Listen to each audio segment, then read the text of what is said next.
Hola, buenas tardes. Pues bienvenidos a esta segunda sesión síncrona del módulo 4 que se llama Textos y Visiones del Mundo. Esta unidad 2 se llama Literatura, un acercamiento a otras realidades. Bueno, esta unidad es la continuación de la unidad 1 y el propósito es interpretar textos a partir del análisis del contexto donde fueron producidos. Ya lo estuvimos viendo eso con el contexto del autor y de la obra, para relacionarlos con la cultura de la que provienen, comprender la visión del mundo que ofrecen y fomentar una visión crítica y tolerante ante otras costumbres y épocas. Los objetivos de esta sesión es reconocer los diferentes movimientos artísticos y sus características, explicar la teoría del sentido de vida de Víctor Frank y hablar un poquito de la literatura en México. Bueno, ya me conocen, soy la maestra Paulina Jiménez Ortiz. Ahí tienen mi correo. Estoy pendiente de ustedes en la semana. Entre semana que estoy con la computadora y el teléfono, más o menos de 9 a 5. Y en fin de semana, si necesitan algo con más urgencia, por favor, mándenme un correo, no al mensajero de la plataforma, porque así el correo me llega a mi teléfono y pues puedo ver de contestarles si es urgente, ¿no? Pues ustedes ya conocen las reglas de la etiqueta, ¿no? Ya llevan 3 módulos y un pedacito de este. Bueno, para las sesiones hay que ser puntual, iniciar siempre con su nombre completo y el micrófono desactivado, evitar interrumpir, respetar la postura de los demás, pedir la palabra, ser claro y cortés, y si van a escribir en el chat, pues siempre con la ortografía correcta, y ser breves. Bueno, los temas de esta semana estos 2 primeros ya los vimos un poquito la semana pasada, es lenguaje, lengua y habla, literatura de ficción y de no ficción. Y los temas nuevos son estos de mundos ficticios y posibles, movimientos literarios, sentido de vida y literatura en México. Bueno, no sé si ustedes tengan algún conocimiento previo sobre estos temas. Pónganse a pensar un poco, pues si han oído hablar de movimientos literarios o movimientos artísticos. La semana pasada hablamos sobre lenguaje, lengua y habla. A ver, denle ahí una recordadita. Y mundos ficticios o posibles. Esto es en literatura. ¿De qué mundos nos pueden hablar los autores, no? Ahorita lo vamos a ver así, ¿no? Con más detenimiento, pero piensen un poquito si saben algo de esto. A ver, primero, esto lo mencionamos la semana pasada. ¿Qué es lenguaje? ¿Qué es lengua y qué es habla? El lenguaje es la capacidad innata del ser humano que se ubica en el cerebro y permite expresar pensamientos y sentimientos por medio de la palabra. Es decir, todos los seres humanos tenemos la capacidad de aprender un lenguaje y de expresarnos, ¿no? Y de expresar sentimientos y pensamientos. Se dice que los animales también, algunos tienen lenguajes, ¿no? Bueno, sí, ladran, maullan, que los delfines se comunican mediante estos como silbidos, pero bueno, solo están tal vez alertando sobre algún peligro o una cosa así, pero realmente no expresan pensamientos y sentimientos de manera, pues como lo hacemos los humanos, ¿no? La lengua es lo mismo que el idioma. Es el sistema de signos que utiliza una comunidad para comunicarse oralmente o por escrito. Entonces, pues la lengua o el idioma es el español, el inglés, el chino, el árabe, ¿no? Todas las lenguas que existen. Y aquí también, y esto viene un poco con lo de la literatura en México, las lenguas indígenas son idiomas indígenas. Por ejemplo, el maya, el náhuatl, el tzotzil, el zapoteco, todas son idiomas. Tienen la misma importancia que el español o que el inglés o que el japonés. Lo que pasa es que las lenguas indígenas en cada país pues las habla muy poca gente. Lo que le da mucha importancia al español, por ejemplo, en México, es que es el idioma oficial del gobierno, es el idioma en el que se realizan los negocios, es el idioma de la educación.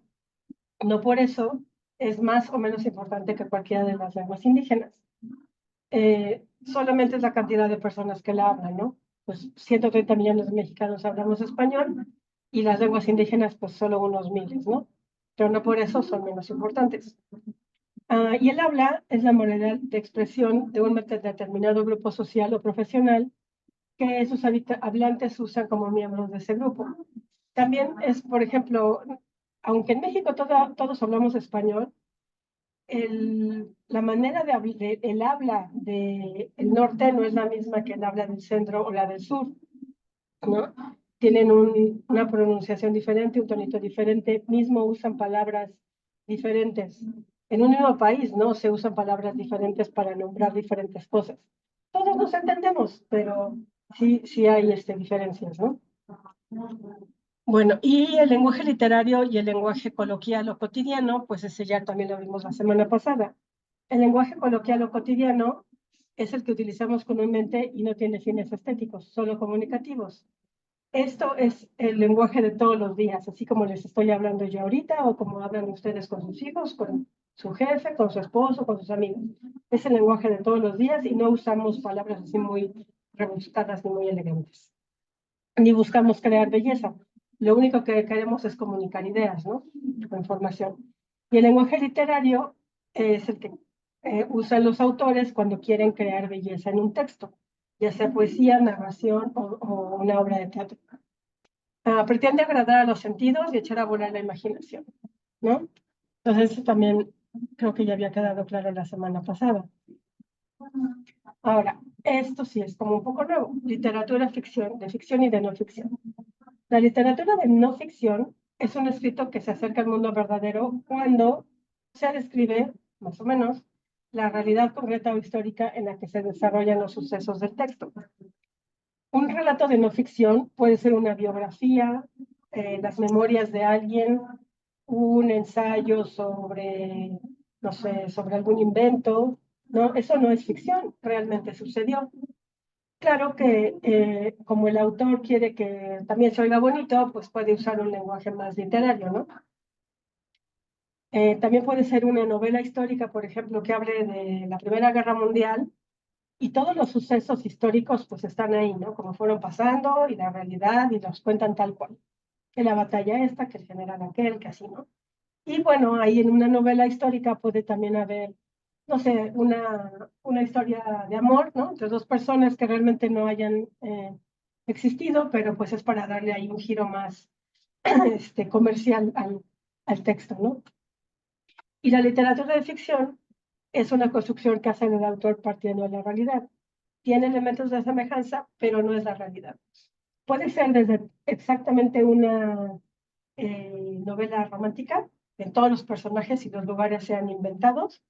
Puede ser una novela de ciencia ficción, como lo que van a leer de Frankenstein o ya leyeron de Frankenstein o sí, de Frankenstein, que pues, bueno, todo el mundo conocemos la historia de Frankenstein, ¿no? Es un científico que quería crear vida, ¿no? Y crea un monstruo. El monstruo no tiene nombre. El científico es el que se llama Doctor Víctor Frankenstein. Entonces ahí, bueno, pues sí existen los científicos, sí existe la electricidad, sí existen los laboratorios, ¿no?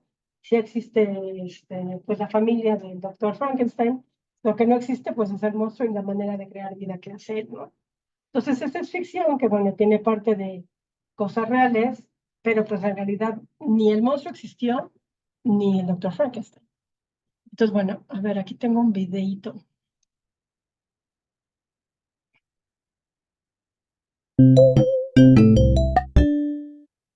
Como ya vimos, los textos no son simples conjuntos de palabras, sino oraciones cohesionadas, que juntas aportan un significado mayor, la coherencia. Esta es una descripción interna de lo que es un texto, pero además, según la intención que tengan, los textos pueden dividirse en dos grandes categorías, ficcionales y no ficcionales. ¿Qué significa esto? Básicamente, los textos ficcionales son los que pertenecen al ámbito de la literatura y están escritos con un propósito artístico, es decir, pertenecen al arte.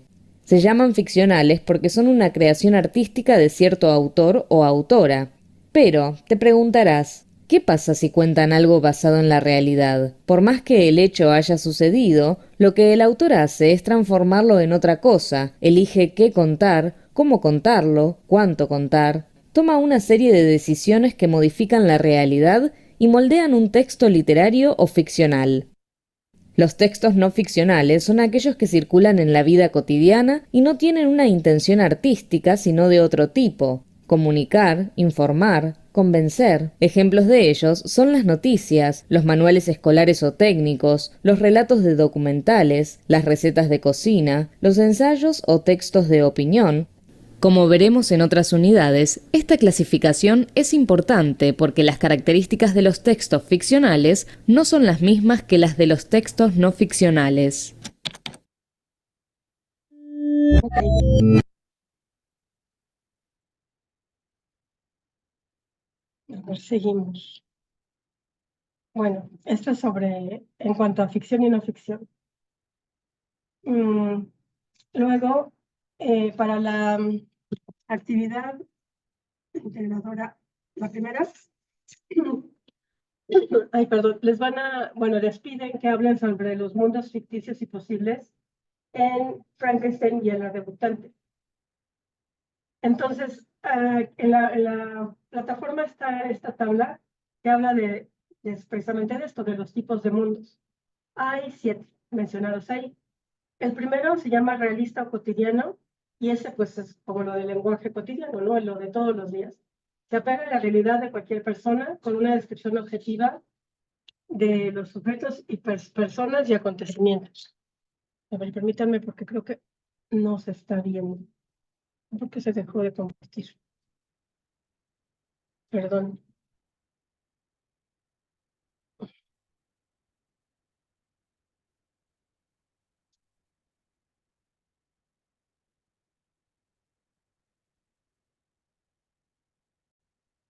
Ahora sí. Les decía que este realista cotidiano que se apega a la realidad. Después está el maravilloso. Se presentan series de acontecimientos mágicos o extraordinarios que en nuestra realidad no pueden ser posibles. Estos son como todos los cuentos de hadas, ¿no? Que donde hay una madrina y que los ratoncitos se convierten en príncipe, y que la varita mágica y las hadas y los duendes y todo esto, ¿no? Luego el onírico, esto se refiere a los sueños y se presentan situaciones confusas. Esto quiere decir que, pues, cuando ustedes sueñan, los sueños siempre son así unas cosas muy raras, ¿no? Que eres tú, pero no eres tú, y que estás en tu casa, pero está en otro país, y luego llega alguien que en realidad no sabes quién es, pero habla como tu hermano, y entonces, bueno, es eso, ¿no? Situaciones confusas. Luego tenemos el mundo mítico. Esto es la mitología. Creo que todo el mundo ha oído hablar de la mitología griega y romana, con Zeus y Venus y Apolo y Afrodita y todos estos dioses. Ahora está de moda la mitología nórdica con los Vengadores, ¿no? Con Thor y Odín y Loki, ¿no?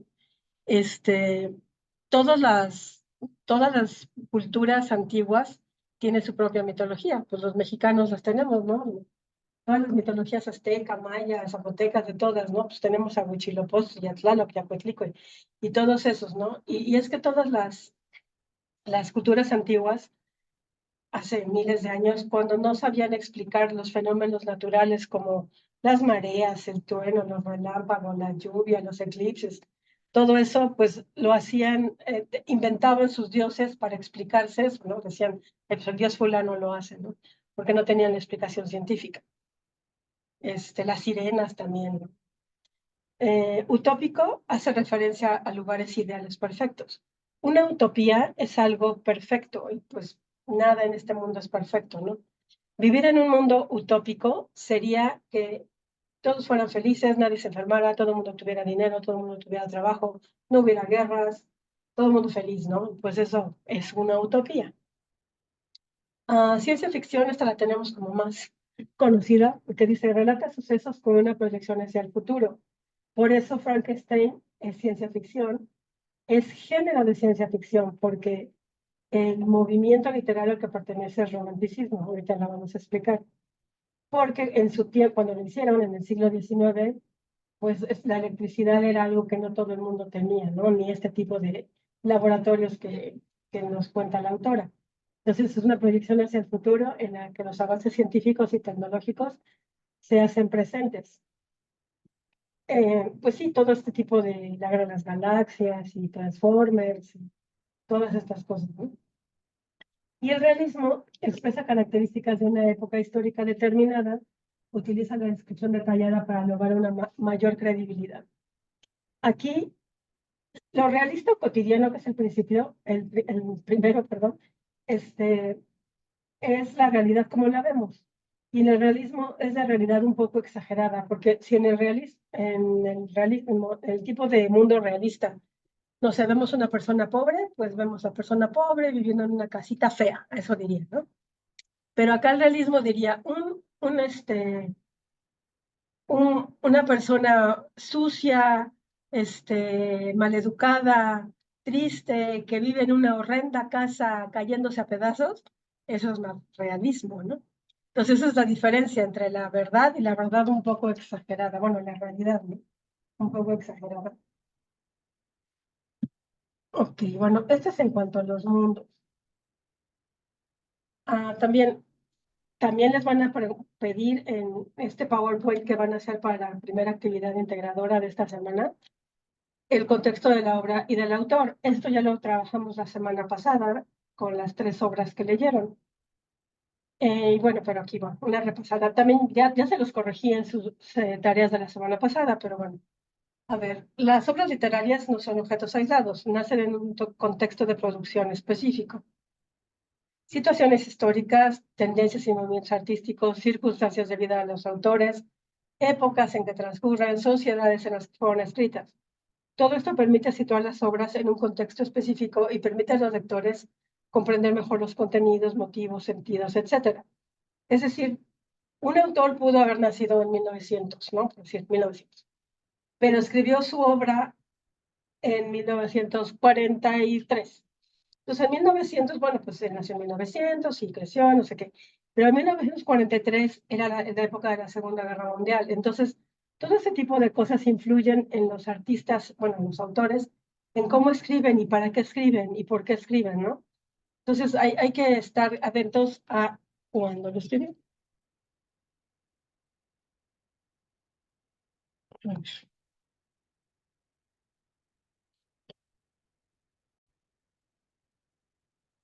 Mm, espérenme un momento.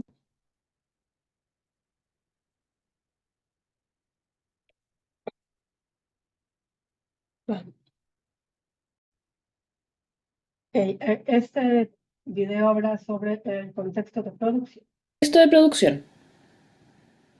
Antes de ver qué es el contexto de producción, vamos a ver qué es el contexto. Considera esta conversación. Ahora mira cómo cambia esta conversación si se da en una fiesta entre dos amigos. Y mira cómo cambia si se da en una oficina entre un empleado y una empleadora.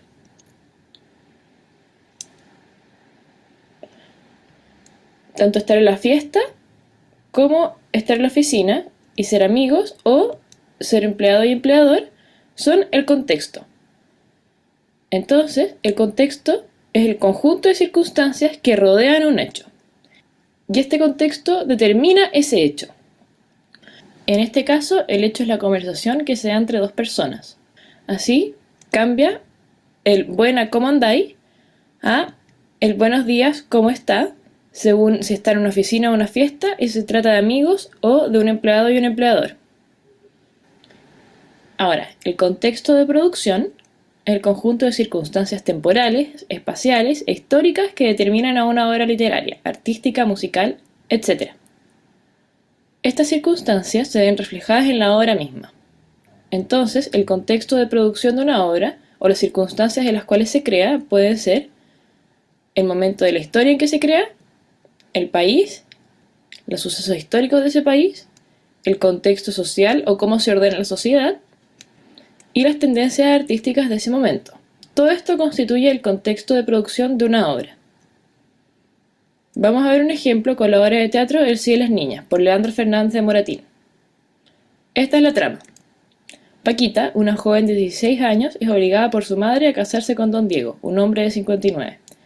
Paquita está enamorada de don Félix, el sobrino de don Diego. Finalmente, don Diego permite que Paquita se case con su sobrino, ya que cree que un matrimonio sin amor entre un hombre viejo y una muchacha joven puede terminar en divorcio, lo que no es útil para la sociedad. Las características de esta obra son ser muy simétrica, consta de 3 partes de igual extensión, es de clara y fácil comprensión, y con esta claridad se transmite el mensaje que la autoridad debe ser flexible y el matrimonio debe ser provechoso para la sociedad. Vamos a ver el contexto de producción del Sí de las Niñas. Es estrenada en España en 1806. Se da en el momento artístico del neoclasicismo. El neoclasicismo buscaba la armonía estética en la simetría y en los principios de la razón. Todo tenía que ser muy simétrico y muy claro. Esto en el contexto de la Ilustración. La Ilustración es un movimiento intelectual que promovía el uso de la razón. Toda acción debía beneficiar a la sociedad. Además, esto se da en un momento en que los hijos eran obligados por sus padres a casarse sin tener derecho a reclamar. Todos estos elementos constituyen el contexto de producción del Sí de las Niñas. Y esto determina que tenga las características que ya nombramos, su simetría, su claridad y el mensaje.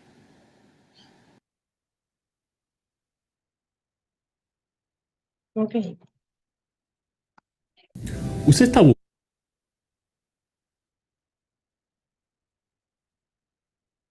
bueno, seguimos. Bueno, aquí tengo lo que debieron ustedes haber contestado en la semana pasada. Por ejemplo, el poema, que era de Sor Juana, el contexto sociohistórico y cultural de la obra es que el poema se publicó en el siglo XVII, en la época colonial de la Nueva España. En esta época era muy usual que las mujeres expresaran sus pensamientos y menos que se dedicaran a escribir. Eso era lo que pasaba en el mundo. Y el contexto del autor, pues es la biografía de Sor Juana. Sor Juana Inés de la Cruz fue una religiosa. Nació en el Estado de México y fue una niña prodigio porque aprendió a leer y escribir a los 3 años. Y a los 8 escribió su primera loa. Fue una de las primeras mujeres que manifestó curiosidad intelectual e independencia de pensamiento. Su obra florece en el arte barroco.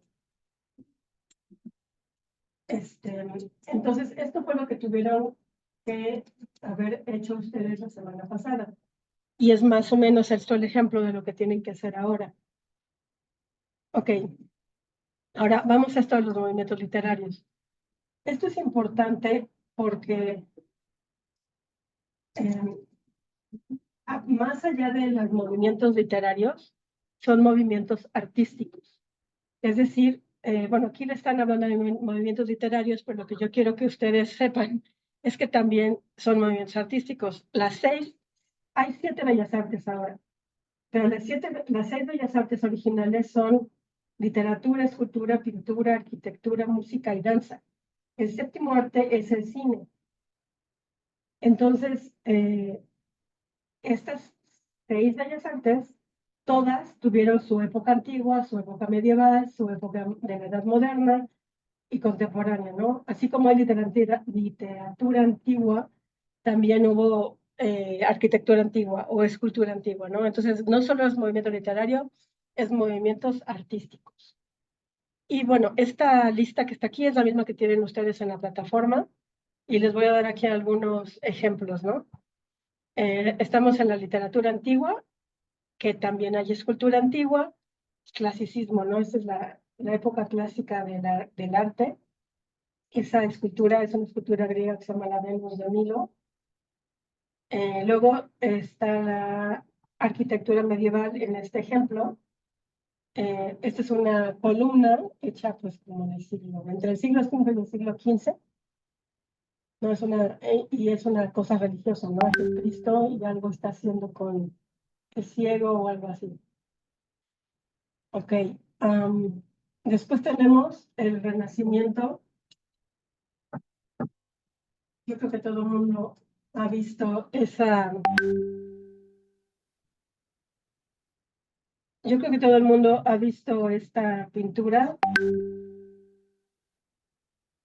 y es de Miguel Ángel, es la Capilla Sixtina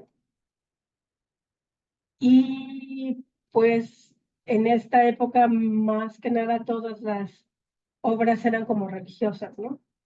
Igual esta de junto es el barroco, es eh, es una virgen inmaculada, así se llama. Y la característica de estas vírgenes inmaculadas es que están paradas sobre una luna. y tienen angelitos alrededor. Esta obra barroca es de Murillo, un pintor español, y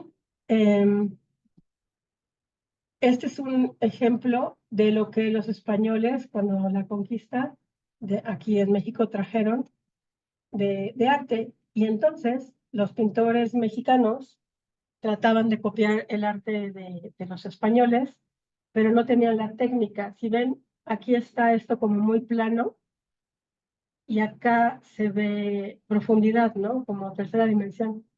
Tiene perspectiva. Y aquí bueno, al principio después ya aprendieron, eran las pinturas como muy planas, ¿no? Las ven. Y también, si alguna vez van a alguna iglesia y ven una pintura de este estilo, le, saben que es barroco mexicano porque tiene un sol atrás. Y bueno, y también es la misma Virgen Inmaculada sobre una luna, ¿no? Bueno, luego aquí está Sor Juana, que todos conocemos a Sor Juana, que hasta en los billetes está. Y también era muy común en ese tiempo del barroco, también hay literatura barroca, que la gente mandara hacer sus retratos con alguna figura religiosa. Después, ya pasando al siglo XIX, tenemos el neoclasicismo. Sí, esta palabra quiere decir nuevo clásico. Y aunque está en el siglo XVII, si ustedes van aquí, parecen los griegos o los romanos del siglo I, ¿no? Del siglo II. Y bueno, era un nuevo clásico, retomaban las ideas del clásico y así las plasmaban. Está una columna, que son columnas del estilo romano o griego, y también la forma de vestirse, ¿no? Después tenemos el romanticismo. Aquí no es que el arte, o sea, la literatura, la pintura y todo fuera romántica. En realidad no. Lo que se exalta aquí son los sentidos y las emociones. Esta pintura representa la libertad durante la Revolución Francesa. Entonces, libertad, igualdad, fraternidad, amor, tristeza, odio, melancolía, todo eso se representaba en las pinturas y también en la literatura. Frankenstein es una obra romántica, no porque sea romántica de amor, sino porque pertenece al romanticismo. Luego tenemos el realismo, como lo que les decía yo hace rato. Esto parece una foto, y en realidad es una pintura. Los autores como que se cansaron de esta época romántica, ¿no? Donde mucho amor y mucho odio y mucho todo, y quisieron llegar a lo realista, ¿no? A esto, como plasmar la realidad tal cual es. Luego, ya llegando al siglo XX, pues ya se hartaron de lo realista y ya vamos al modernismo. Aquí, si ustedes ven esto, hay una foto, ¿no? Pero acá, pues sí, es un hombre y una mujer, y esta obra se llama El beso. Y sí lo podemos ver, ¿no? Pero está como muy estilizado. Y pues colores muy encendidos y esto. Cuando acá, pues es como si fuera una foto. Y ya llegando al siglo XX, entrando al siglo XX, tenemos el vanguardismo. A esta época pertenece la debutante. Y el surrealismo, que, como su nombre lo indica, va más allá de lo real, ¿no? Esta obra, que se llama La persistencia de la memoria, de Salvador Dalí, pues pertenece al surrealismo porque los relojes no se pueden derretir, ¿no? Y se ven muy grandes en comparación con el paisaje, ¿no? Pues bueno, va más allá de lo real. Ok, les voy a mostrar otro video donde se explica bien esto. Aquí está. Literarios.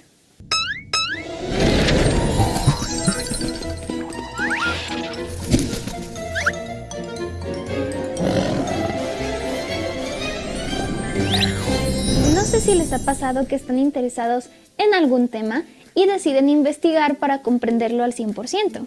Es como cuando le abres tu corazón a Doctor Who o a Zelda y te haces un completo lío en lo que logras comprender las cronologías y todo eso.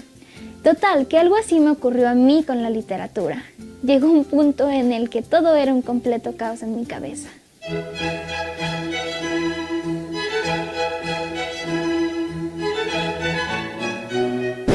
De esa manera me sentía. Soy lectora desde los 11 años y hasta hace poco tiempo no había caído en la cuenta de la compleja que es la clasificación de los movimientos literarios. La buena noticia para ustedes, queridos lectores, es que logré vencer ese miedo, esa intimidación que sentía ante tanta información y llegar a las siguientes conclusiones. ¡Tarán! Aquí está todo, solo falta profundizar en ello. No saben la tranquilidad que me invadió al ver esta síntesis. De repente me sentí preparada para recibir más información al saber que a grandes rasgos esa era la clasificación. Así que vamos una por una. Empecemos con este video. Literatura antigua. En esta categoría entra la literatura escrita entre la invención de la literatura y el siglo V. Algo importante a mencionar aquí es que los primeros escritos pretendían preservar la cultura y las creencias de sus pueblos. Es algo que podemos ver en Egipto, por ejemplo, con el Libro de los Muertos, en la India con el Rig Veda o en la cultura cristiana con el Antiguo Testamento. La mayoría de los filósofos, si no es que todos, pertenecen también a esta etapa e incluso en escritos como la Ilíada y la Odisea podemos ver presentes elementos como los dioses y ese deseo de preservar la cultura. A lo que voy es a que en la literatura antigua se palpaba la importancia que tenía la religión para las culturas. Literatura medieval, del siglo V al siglo XV. Muchos de los escritos de esta época son anónimos y se desconoce completamente a sus autores. Esto se debe a que la escritura obedecía a los intereses de la Iglesia, los autores jugaban un papel por completo distinto al de los de hoy en día y pues sí, principalmente podíamos encontrar escritos ya fuera de teología, religiosos o que tuvieran algún contenido moralizante para los lectores. Pueden buscar en internet obras que pertenezcan a esta época y los nombres les van a parecer familiares. Está el Cantar del Miocid, el Cantar del Roldán, Beowulf y también van a notar que son anónimos. No van a encontrar muchos nombres de escritores pertenecientes a esta época, lo que en realidad es muy triste. Literatura de la Edad Moderna, del siglo XV al siglo XVIII. ¿Qué ocurrió entonces, señores? El Renacimiento. Era mucho más sencillo difundir cualquier idea, sobre todo con la llegada de la imprenta. Comenzó también a difundirse lo que fue el humanismo. El hombre se desprendió por completo de todas las creencias y teorías religiosas que arrastraba de la Edad Media y dio entrada a nuevos conceptos como el yo. Esto es el humanismo. Dios deja de ser el centro de todo para el hombre para convertirse él mismo en el centro de las cosas.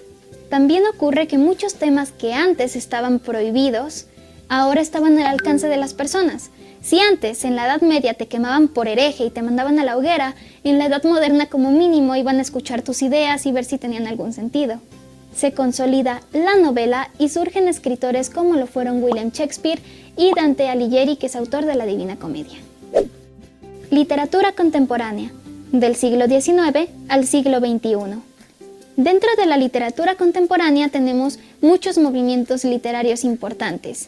Movimientos que a la vez se dividen en tendencias en las que no he querido profundizar demasiado debido a su cantidad, sin embargo voy al menos a mencionarlas para que el contenido de este video sea completo y mencionar pues todos los movimientos más importantes de la literatura. El primer movimiento fue el romanticismo, que dio entrada a la fantasía y al plasmar los sentimientos en un escrito. Después de ese sigue un movimiento que se llama post-romanticismo, no profundizaremos en él, pero era un movimiento que intentaba ya desligarse de lo que había sido el romanticismo. El siguiente movimiento es el realismo. Esto me hizo mucha gracia porque me da la impresión de que la gente se cansó de tanto color de rosa, de tanto idealismo que había sido el romanticismo, y se fueron completamente al lado opuesto. El realismo busca plasmar la realidad. Busca ser una proyección fiel de lo que las personas estaban viviendo por entonces. Es aquí donde nace la novela social y psicológica. Y por último, queridos lectores, tenemos la literatura vanguardista, que llega a finales del siglo XX, después de la Primera Guerra Mundial. Tenemos a Julio Verne, Jane Austen, Edgar Allan Poe, Mary Shelley, por dar algunos ejemplos. ¡Yay! ¡Lo logramos! Conocer el pasado nos ayuda a comprender el presente. Esa es precisamente la intención de este video. Espero que les haya gustado, que les haya ayudado a despejar algunas dudas literarias que tuvieran por ahí. No se olviden que cualquier duda, queja, sugerencia, observación, pueden dejarme. Pues sí, como dice ella, conocer todas estas movimientos artísticos nos sirve para saber por qué estamos donde estamos o por qué suceden movimiento tras movimiento históricamente, ¿no? Bueno, ahora pasando a otra parte, ese sentido de vida, que esto también se nos van a pedir para la actividad integradora, la primera. Entonces, el sentido de vida, esto todo tiene, es toda una teoría que hizo Viktor Frankl. Viktor Frankl era una persona que vivió durante la época de la Segunda Guerra Mundial. Él era judío y estuvo en los campos de concentración donde los alemanes tenían a los judíos que los hacían trabajar a marchas forzadas, a trabajos forzados, y luego los mataban en las cámaras de gas, ¿no? Si no se morían antes de hambre y de frío. Permítame un segundo.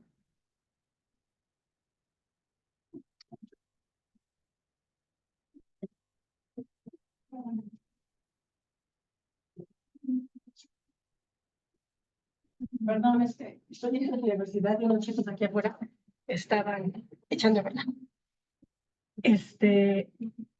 Entonces las condiciones de los campos de concentración eran horribles y él dijo, no, yo no me quiero morir, yo quiero regresar con mi familia o con quien quede.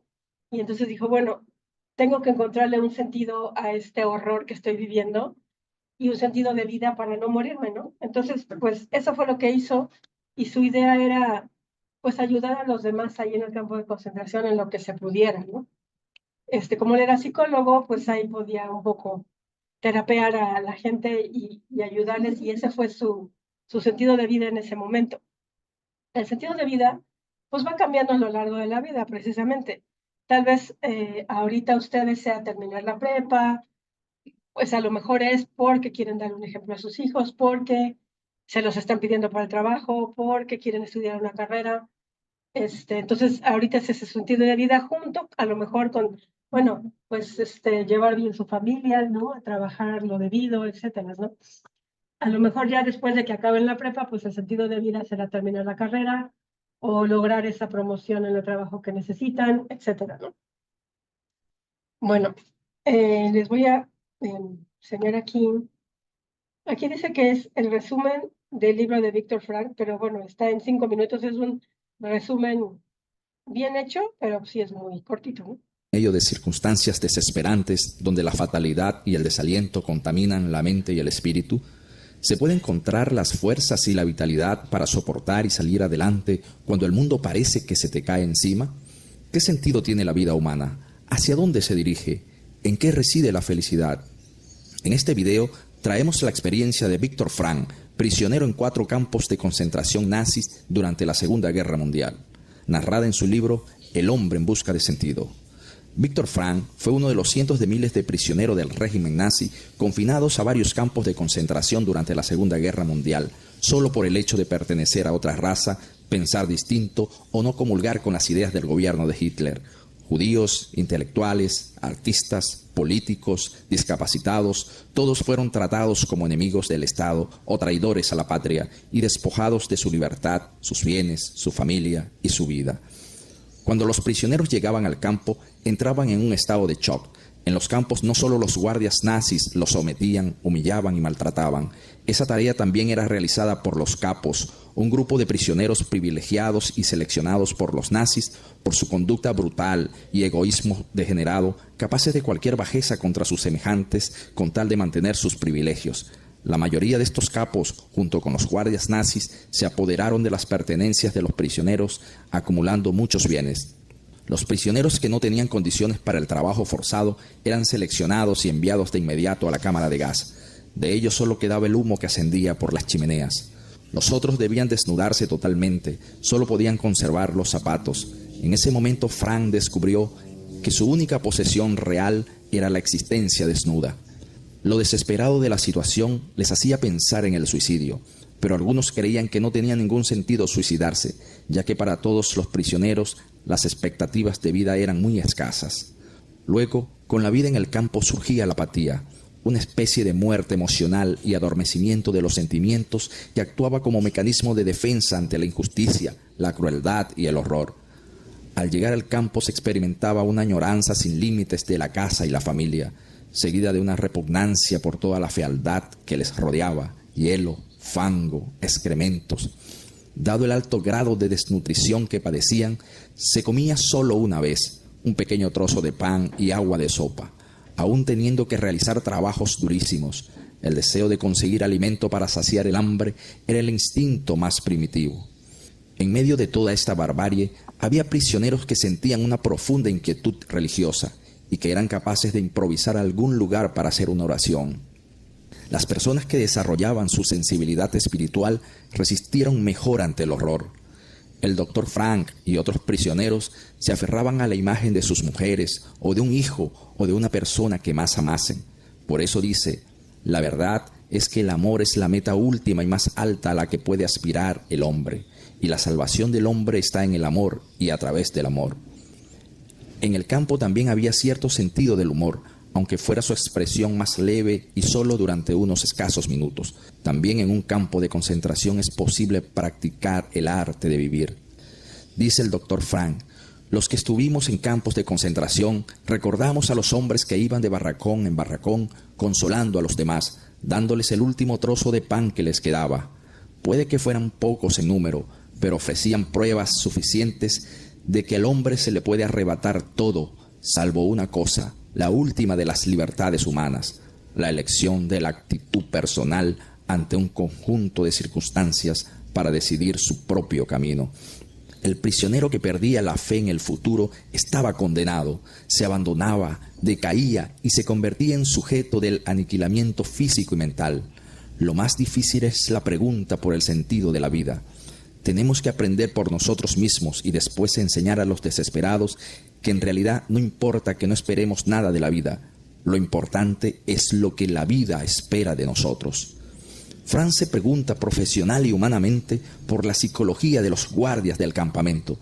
¿Cómo es posible que hombres de carne y hueso como los demás pudieran tratar a sus semejantes como los trataron? El autor saca la siguiente conclusión. Hay dos razas de hombres en el mundo y nada más que dos. La raza de los hombres decentes y la de los indecentes. Ambas se encuentran en todas partes y en todas las capas sociales. ¿Qué es en realidad el hombre? Es el ser que siempre decide lo que es. Es el ser que ha inventado las cámaras de gas, pero asimismo es el ser que ha entrado en ellas con paso firme, musitando una oración. ¿Qué enseñanza nos deja la experiencia y la obra del doctor Viktor Frank? A un hombre le pueden robar todo, menos una cosa, la elección del propio camino. La felicidad no está en el orden del tener, sino en el del ser. Aún estando en las peores circunstancias, el hombre siempre tiene la capacidad de elegir entre hacer el bien o hacer el mal. Todo hombre es el único responsable de su proyecto de vida, en cualquier situación en que se encuentre. Las circunstancias negativas no deben impedir que te prepares para el futuro y te dediques a acciones positivas. El modo en que el hombre acepta su destino y todo el sufrimiento que éste conlleva añade a su vida un sentido más profundo. Ok, me parece muy interesante esto, ¿no? Es como para hacer reflexiones que luego no hacemos. Ok.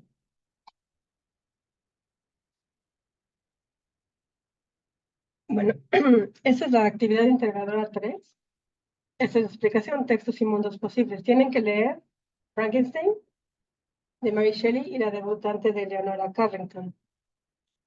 Con base en esta lectura van a elaborar una presentación de PowerPoint que contenga 11 diapositivas. 5 son para Frankenstein, 5 son para la debutante y una es para las referencias.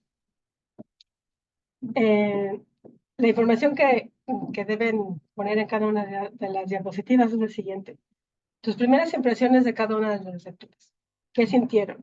Miedo, aversión, se divirtieron, les gustó, no les gustó, ¿no? En la segunda va el contexto sociopolítico de los autores, como ya les expliqué. Luego en la tercera, el tipo de movimiento literario al que pertenece a cada texto y dos frases que justifiquen tu respuesta. Frases que encuentren en el libro, bueno, en Frankenstein o en La debutante, frases que están ahí. El sentido de vida que representa cada obra, lo que ustedes piensen que, que el autor quiso expresar, bueno, las autoras, porque son mujeres, con en cada una de las obras, ¿no? Todo aquí, este PowerPoint, por eso es un PowerPoint, para que todo lo expresen más con imágenes que con palabras.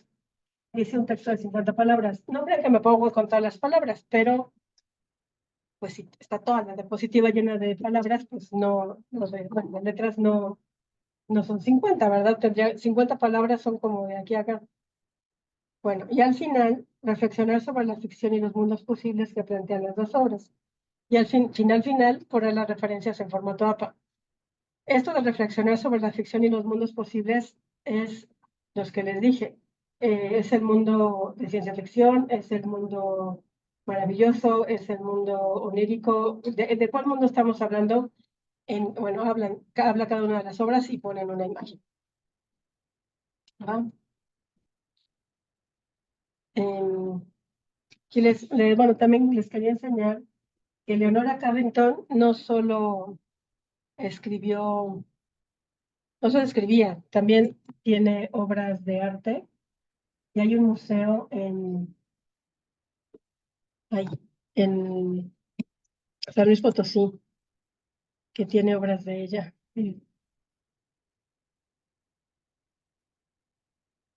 Estas son obras de Leonora Carrington, son cosas surrealistas, ¿no? Porque ese era su estilo.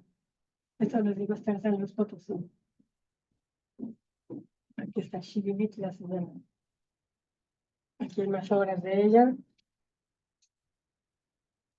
¿Okay? Bueno, era nada más para que vieran que también que no solo fue escritor. Okay. Ok, aquí en la segunda actividad les van a pedir, bueno, en la actividad integradora número 4, les van a pedir que bajen el documento La importancia de las comunidades indígenas, sus lenguas y culturas.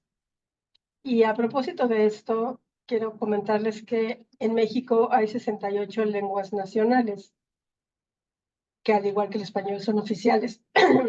Les digo que la única, por lo que el español es más importante, es porque es el idioma del gobierno. Porque aunque todas son oficiales, pues no todas se usan para el gobierno y el banco y la educación, ¿no? Y hay 68 en México. Esta página del catálogo de lenguas indígenas está interesante porque da muchos datos que, pues, la verdad, yo creo que no sabemos. Por ejemplo, pueden buscar aquí están las 68. Había unas que yo ni conocía: Acateco, Cucapá, Chocholteco, Guarijío, Ixil, Cumiay, o sea, el maya, el mixteco, el náhuatl, que todo el mundo conocemos, el tarasco, a lo mejor también. Pero a ver, uno casi que no conozcamos mucho, el Ixil. Se dice aquí, donde lo habla, en Campeche, Quintana Roo, ¿no? Autodenominación de la variante, porque luego nosotros decimos, ay, sí son aguas, pero ellos se llaman de otro modo, nevajeño. Entonces, esta lista está interesante, esta página de INADI. Es el Instituto Nacional de las Lenguas Indígenas. Okay. Pues bueno, que nos quede claro que las lenguas indígenas son igual de importantes que cualquier lengua del mundo y que bueno, que la única diferencia es que la habla muy poca gente. Bueno, entonces para la actividad van a tener que bajan el documento van a escuchar el poema en Nezahualcóyotl que está ahí, que se llama Canto de Primavera, está en náhuatl. Y tienen que contestar las preguntas. Ahora dice, en realidad esta actividad es mucho de reflexión personal y no hay preguntas, no hay respuestas ni buenas ni malas, porque es lo que ustedes piensan, lo que ustedes sintieron, lo que ustedes saben, ¿no? Sobre el tema. Por ejemplo, la primera pregunta es que si alguna vez habían oído un poema en náhuatl. Pues a lo mejor sí o a lo mejor no, que sintieron, les gustó, les gustaría saber más de esto. Entonces no hay ni bueno ni malo. Bueno, leen el poema y contestan esas preguntas de reflexión. Después buscan en internet un texto indígena que tenga su traducción en español. Entonces buscan el texto indígena y junto va a estar en español. Esa parte que está en español la graban, la leen así en español y la suben a la nube. Y también ahí hay unas preguntas de reflexión, que por qué escogieron esa, que qué sintieron al grabarla, que si les gustó, que qué les gusta más, si la versión indígena o la versión en español, y así. Luego hay un artículo que deben de leer que se llama La importancia de las comunidades indígenas, sus lenguas y culturas. También hay preguntas de reflexión. Y lo último que tienen que hacer es buscar en internet una muestra lírica mexicana, o sea, una muestra de música mexicana. Y la suben con la liga de YouTube o de donde la encuentren y contestan las reflexiones finales. Como ven, aquí todo es reflexión final, entonces ahí no hay ni bueno ni malo, solo no nada más me vayan a poner, sí me gustó, expliquen por qué no, sí me gustó, porque suena bien, porque suena bonito, porque me recuerda a mi abuelito cuando me hablaba cuando yo era chico, cosas así, ¿no? Y pues esto ya es todo sobre las actividades. Está el foro Aprendiendo, que sí los invito como cada semana a participar. En esta semana les puse que si podían, por favor, compartir algo de la cultura del lugar donde viven, la comida, la arquitectura, el arte, lo que haya, ¿no? Como lo más representativo del lugar donde viven. Ya varios lo han estado haciendo y pues creo que resulta interesante verlo, ¿no? Bueno, pues las conclusiones de esta semana 2, pues es que aprendimos sobre las diferencias entre lenguaje, lengua y habla, literatura de ficción y de no ficción.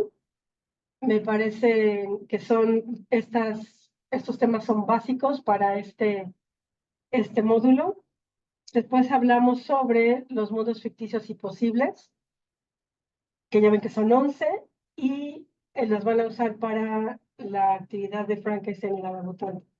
Los movimientos literarios, que también ya vimos que son artísticos. El sentido de vida, que ojalá y puedan ustedes investigar un poquito más sobre Viktor Frankl. Hay entrevistas con él completas, digo, ya se murió, pero hay entrevistas con él y es una persona muy interesante. Y bueno, esto poquito de la literatura en México, ¿no? De la literatura indígena, porque existe en cada lengua indígena, ellos tienen su propia literatura, ¿no? Entonces, bueno, resulta importante. Los temas de la semana siguiente son argumento, experiencia estética, características de la literatura y literatura emergente. Y bueno, ya para terminar, tengo aquí un quizzes, que son estos cuestionarios que pueden contestar ya sea en su computadora o en su teléfono. Cada quien lo va contestando a su ritmo. Y al final les dice que qué preguntas, bueno, qué respuestas estuvieron bien y qué respuestas estuvieron mal. Y él les da la explicación. Entonces nada más es poner la liga que está ahí y darle aquí.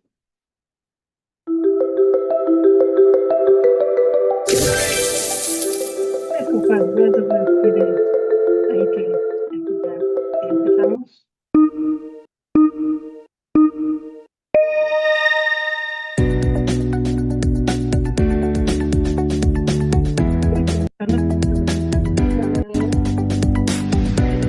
Siendo solo.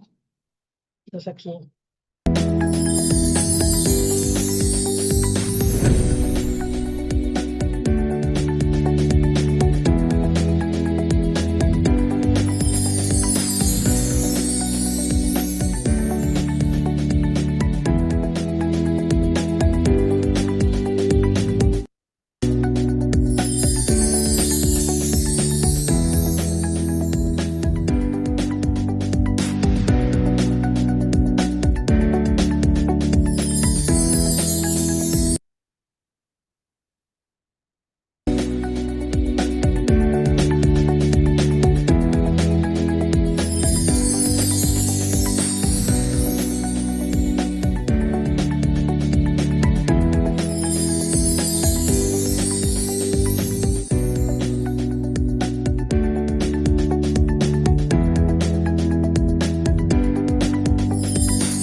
pues ya más o menos ya tuvieron que haber terminado, ¿va? Ok, pues hasta aquí. Si no hay ninguna duda ni nada, y si tienen dudas, me los pueden mandar al correo o al mensajero de la plataforma. Y pues les agradezco. Muchas gracias y nos vemos la próxima semana.